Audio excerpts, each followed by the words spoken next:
हिमाचल प्रदेश के विश्वसनीय jeweller Bhushan jewellers Solan.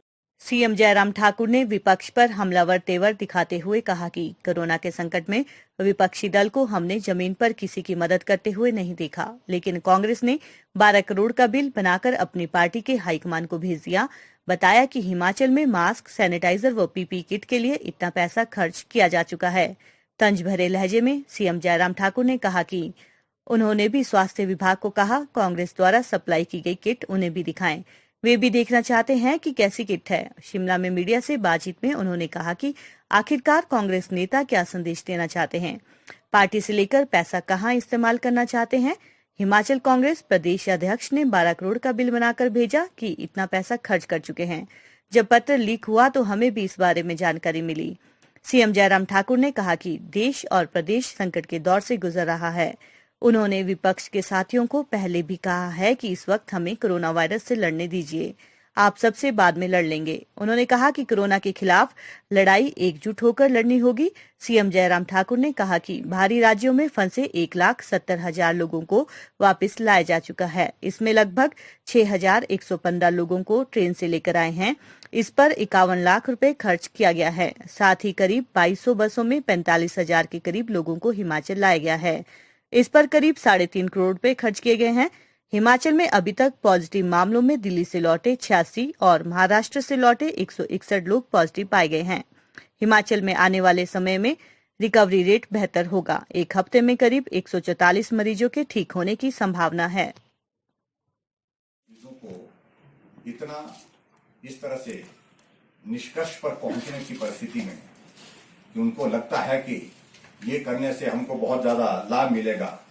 अगर लोकतंत्र में उनको बोलने की आजादी है, वो हमें भी है। जब हम उनका अपना पक्ष रखेंगे लोगों के बीच में, तो जग हंसाई होगी उन लोगों की। हम उस वेंटिलेटर की बात कर रहे हैं जो आदमी की जिंदगी को बचाने में बहुत महत्वपूर्ण योगदान देता है, खासतौर इस वायरस के दौरान।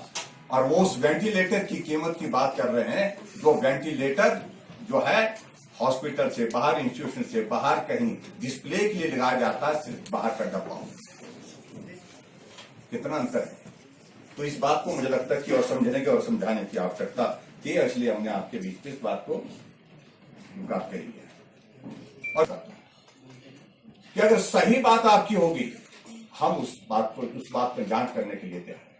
कतई भी परहेज नहीं करेंगे, कतई भी नहीं करेंगे। और इसलिए हमने तय किया है कि जो एनोनिमस लेटर आया है उसके खिलाफ एफआईआर दर्ज करेंगे, मानहानि का भी और क्रिमिनल केस भी साथ में करेंगे। और जो फॉर्जरी जिस प्रकार से उन्होंने वो करने की कोशिश की है, वो सारी चीज को लेकर के हम कोशिश कर रहे हैं तह तक पहुंचने की। चाहे वो आदमी कहीं भी हो, कोशिश तो ये करेंगे कि पताल से भी उसको ढूंढ लाएंगे। अगर आप सब मदद करें हमारी, तो मैं आप सबका भी आभार व्यक्त करूंगा। कहीं आपको मिल जाए, कहीं किसी रूप में मिल जाए। क्योंकि जिस भावना के साथ हम इस वक्त काम कर रहे हैं, जिस भावना के साथ हम काम कर रहे हैं, देखिए उस भावना का सम्मान जो है वो मैं मानता हूं कि सबसे उम्मीद नहीं की जा सकती, लेकिन कम से कम जो हकीकत है, सच्चाई है, उसको जो है उसको देखते हुए उसको समझने की आवश्यकता है। जहां तक वो इसमें भी कोशिश कर रहे हैं, लेकिन मैंने एक दिन कही है, एक दिन भी कही, पहले भी यही बात कही, आज भी एक बात कर रहा हूं।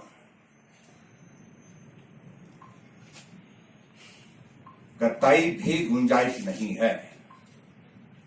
और इस दौरान कोई भी आदमी अगर इस तरह की इसमें भ्रष्टाचार की कोई कोशिश करेगा, इससे बड़ा पाप कोई दूसरा हो नहीं सकता है। मैंने अधिकारियों को भी इस बात को स्पष्ट कहा है। किसी भी स्तर पर जो है चीज जो है वो कहीं भी अगर कोई गलत होगा तो वो बर्दाश्त के योग्य नहीं होगी। सैनिटाइजर का मामला आया, इससे पहले कि सैनिटाइजर की पेमेंट होती, वो बढ़ता, उसको ज्यादा लोग उसका इस्तेमाल करते, उससे पहले ही मामला दर्ज किया गया और एक सुप्रिटेंडेंट को सस्पेंड किया गया, 3 लोगों को चार्जशीट किया गया है, एक्शन लिया गया, विजिलेंस में एफआईआर दर्ज की। कोई गुंजाइश नहीं, बड़ा साफ कहना चाहता हूं। क्योंकि कुछ लोगों की ऐसी परिस्थिति में मानसिकता होती है, ये दौर है कुछ करने का, कुछ ऐसा करने का। वो गलत फहमी में, बड़ा साफ कहना चाहता हूं, वो गलत फहमी में, और इस गलत फहमी को उनको निकाल देना कोई गुंजाइश नहीं होगा। कहीं भी मिलेगा, कोई भी मिलेगा, अगर इस दौरान कोई गलत कर तो बख्शा नहीं जाएगा। बड़ी साफ बात है।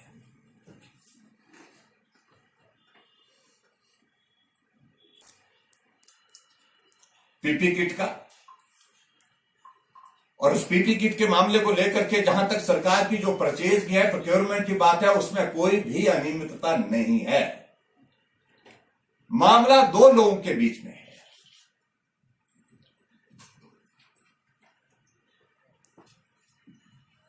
और जब दो लोगों की जो है वो जो कन्वर्सेशन, जो आपस में बातचीत जो है, जो वायरल हुई, एक ऑडियो जो लोगों के बीच में घूम रहा था, जिस क्षण वो हमको पता लगा, दूसरे क्षण हमने जो है उस पर कार्रवाई करने के लिए आदेश किया, एफआईआर दर्ज की।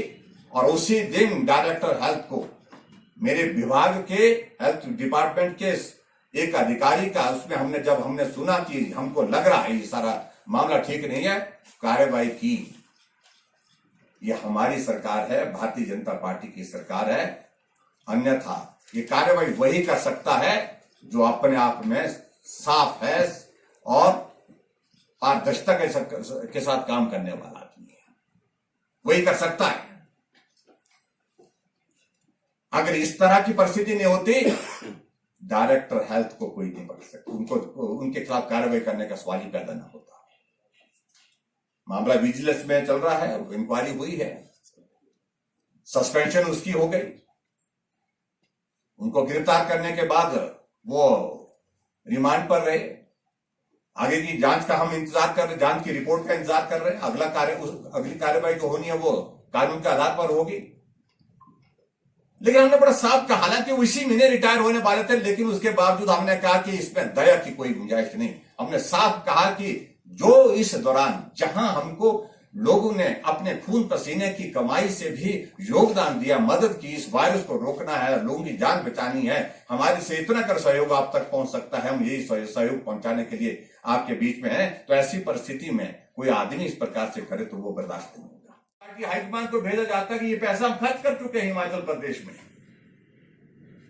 वो लीक हो गया, मीडिया के माध्यम से हमको कहीं मिला, सोशल मीडिया के माध्यम से।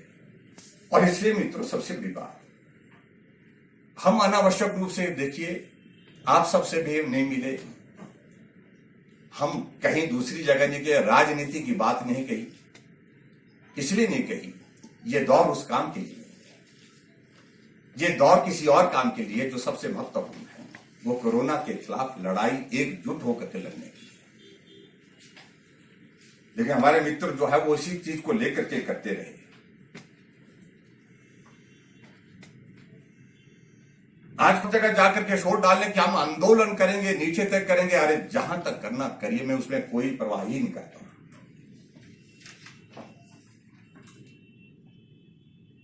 हम पर आरोप लगाया था विधानसभा के अंदर और कहा था कि पटवारी की भर्ती में बहुत बड़ा घोटाला हुआ है, और माननीय हाई कोर्ट ने आदेश दिए सीबीआई को, इस पर सीबीआई इसकी जांच करे। हमने कहा हम तैयार हैं। और विपक्ष के नेता उछल करके वहां विधानसभा के अंदर इस बात का जिक्र करते रहे कि महकमा आपके पास है। मैंने कहा हाँ मेरे पास है, आप चिंता मत करिए। और मैंने उस वक्त एक बात कही थी कि मामला सब जूडियस है, इसलिए माननीय सदन में यह चर्चा करना उचित नहीं है। और दूसरा, मामले की जांच हो रही है, इसकी जांच निष्पक्ष रूप से होने दीजिए।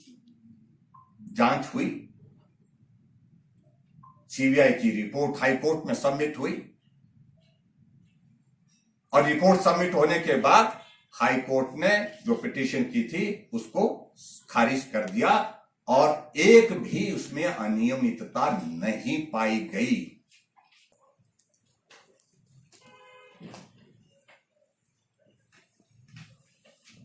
भूमिका में, उस भूमिका को निभाने के लिए मैं कहता हूं आप निभाइए उसको। लेकिन हर जगह इस प्रकार से बेतुकी जिस प्रकार की बातें कहना कि घोटाला हो गया पटवारी की भर्ती में, और आज दूध का दूध पानी का पानी हो गया। मैं उनसे जानना चाहता हूं इस बारे में उनको अब क्या क्या है। कोई जवाब नहीं है उनके पास। और आजकल जहां तक खासतौर से इस कोरोना के दौर में